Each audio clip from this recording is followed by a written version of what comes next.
Stop motion animation is just, a billion frames of still images. And if you can nail photography in a single still image, you can animate that.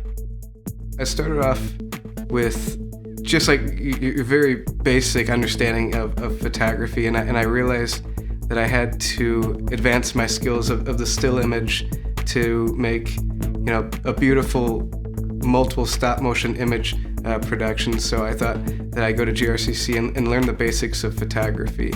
And my professor, he says, "John, this is what you were made to do."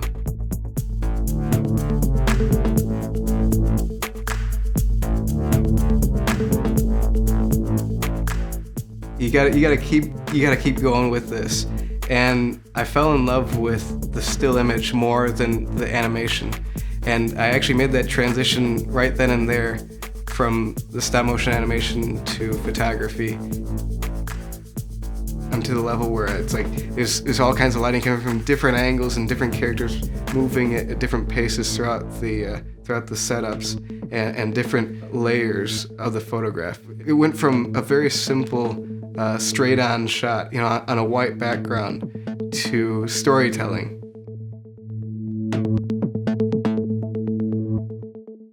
To create your own subject. And I just fell in love with the whole process of not only capturing the photograph, but creating everything in that photograph.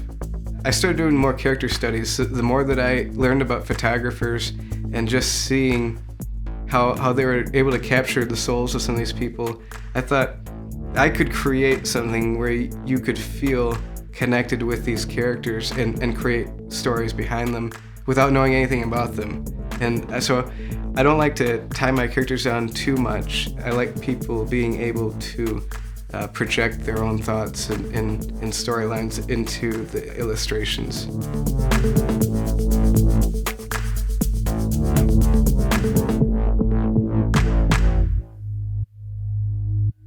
When it comes to formulating an idea with these sculptures, I generally just go at it with an image in my head. And I just draw a very rough character. It's just crudely drawn, and sometimes it's just a matter of capturing the essence. The underlying structure of these characters is just steel wire. I come in there and I grab my pliers and I just bend each one carefully into place, and tinfoil. It's just barely strong enough to hold up these characters with pin legs. Each of these characters is made out of Van Eyck and plasticine. It's just modeling clay. It's oil-based, so I can come along, I can add some wax to it, make it a little harder. They get dirty and whatnot, so I break them down, melt them down, and reuse them and recycle that clay over and over again. I'm actually returning back to more of a character study, so he's not even going to be in an environment, he's going to be more in the studio. Back in 2012, I actually made that character and he was only about 8 inches tall. So you can imagine how much less detail there was in that character, and now he's about 14, 15 inches tall. And just being able to do that has enabled me to put so much more emotion and kind of anger into that character, because before he was just kind of a cartoony character. Now he's just about life size.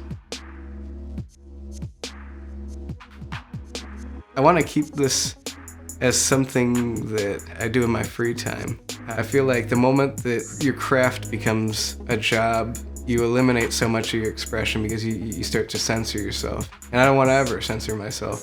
If I want to make something about Donald Trump that some people might not appreciate, that's their own choice, but I don't have to worry about sponsors saying to me, oh, we're not going to sponsor you anymore.